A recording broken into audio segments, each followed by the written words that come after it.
آپ نے سب سے پہلے گھبرانا نہیں ہے. باحثیت قوم ہم اس کا مقابلہ کریں گے. ہمیں حکومتیں اس وقت سٹرگل کر رہی ہیں. یہ حکومت بھی ہماری احساس پروگرام چلا رہی ہے, بل گیٹ سے پیسہ لاتی ہے, غریبوں کو بانٹتی ہے تھوڑا سا. لیکن کیا کوئی احساس پروگرام, کوئی دنیا کا ریلیف پروگرام, کوئی بے نظیر سپورٹ پروگرام اس نظام کا مقابلہ کر سکتا ہے جو اللہ نے قائم کیا ہوا ہے؟ یہ وجہ ہے کہ آپ کو اللہ سے زیادہ ہوشیار بننے کی ضرورت نہیں ہے. قربانی کریں, جانوروں کو اللہ کی راہ میں قربان کریں. اس سے جو انڈسٹری بنتی ہے, اس سے جو سیکنڈری انڈسٹری ہے, پھر کھالیں نکلتی ہیں, ان کی کھالوں سے جو اربوں کا کاروبار ہوتا ہے, جو لیدر جیکٹس بنتی ہیں, پاکستان اس سے hundred of millions of dollars Pakistan اس سے زر مبادلہ کماتا ہے. یہ خربوں میں بات چلی جاتی ہے. جو اوور آل بینیفٹ ہے اس زکوٰۃ اور قربانی کا, یہ تقریباً 10-12 ارب ڈالر کا ایک کاروبار ہوتا ہے صرف ان 3-4 دنوں میں. جو اس کی سیکنڈری انڈسٹری بھی آپ اس کے ساتھ لگا لیں, ویلیو ایڈڈ گڈز لگا لیں جو چمڑے کی بنتی ہیں اور پاکستان ایکسپورٹ کرتا ہے. سوچئے یہ صرف اللہ کے ایک حکم کے اوپر. یہ ان میں سے کوئی بھی ایسا نہیں جو خوددار ہو اندر باہر سے. بھلا خوددار بھیک تھوڑی مانگتا ہے. خوددار تو کہتا ہے مر جاؤ یار, قرضے سے بہتر ہے. یہ خوددار نہیں ہے, بھکاری ہیں, کلاسیکل بھکاری, سوٹ بوٹ میں بھکاری, پڑھے لکھے بھکاری, پکے منہوں والے بھکاری. اور انہوں نے اس ملک کو بھی بھکاری بنا دی ہے, اور اب واقعی پوری دنیا میں بھکاری سمجھتی ہے. اب یہ بھکاری پن کی حالت یہ ہے کہ ہمیں یقین کریں, ہمیں اب کوئی منہ نہیں لگاتا.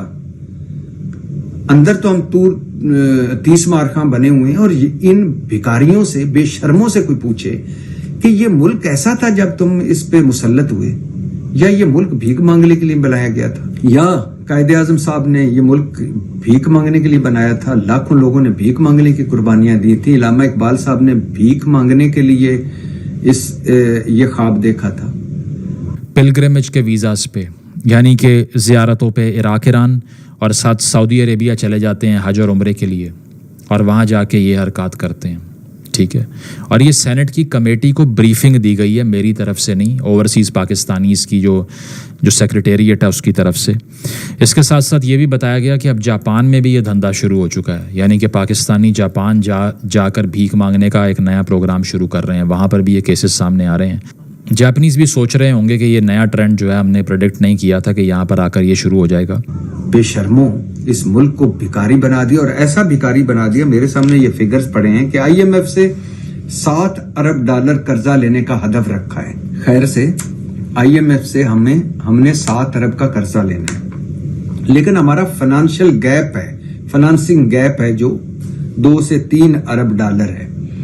یعنی IMF بھی قرضہ تب دیتا ہے کہ جب وہ کہے کہ آپ کے زر مبادلہ اتنا ہونا چاہیے, آپ کو قرضہ واپس کرنے کے لیے یہ چیزیں آپ کی پوری ہونی چاہیے, تب ہم قرضہ دیں گے, تاکہ ہمیں بھی تو یقین ہو کہ یہ قرضہ ہمیں واپس ملے گا.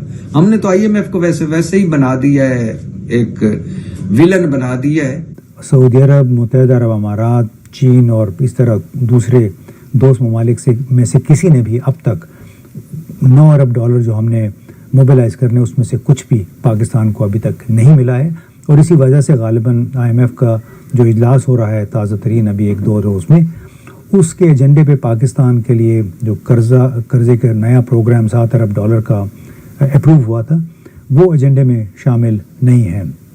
یعنی اس میں کوئی شک نہیں کہ ہمارے مشکل ترین وقتوں کا دوست سعودی عرب ہے.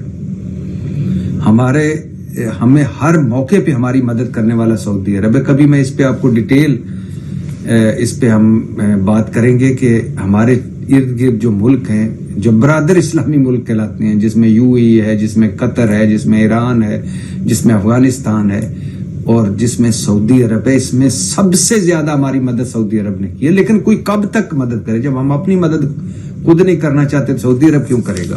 94% پاکستانی ایسے ہیں اس سروے کے مطابق جو پاکستان کے اندر بڑی انویسٹمنٹ یعنی گاڑی خریدنا, گھر خریدنا, وہ کرنے کے لیے تیار نہیں ہے. یہ ہے کانفیڈنس لیول اس وقت آپ کی معیشت میں. جس ملک کی آبادی کا 94% جو ہے وہ یہ سمجھے کہ ہمیں اس وقت پاکستان کے اندر کوئی انویسٹمنٹ نہیں کرنی چاہیے, گاڑی نہیں خریدنی چاہیے, گھر نہیں خریدنا چاہیے, کیا اس ملک کے اندر باہر سے آ کے کوئی انویسٹمنٹ کرے گا؟ جب معیشت کے اوپر اپنی آبادی کا جو کانفیڈنس ہے اس کا لیول یہ ہے جو میں نے آپ کو ساری تفصیلات بتائیں, تو کیا کوئی اور آ کے آپ کے اوپر کانفیڈنس کا اظہار کرے گا, آپ کے ملک میں آ کے کرے گا, انویسٹمنٹ کرے گا, یہاں پہ کوئی پیسہ لے کے آئے گا؟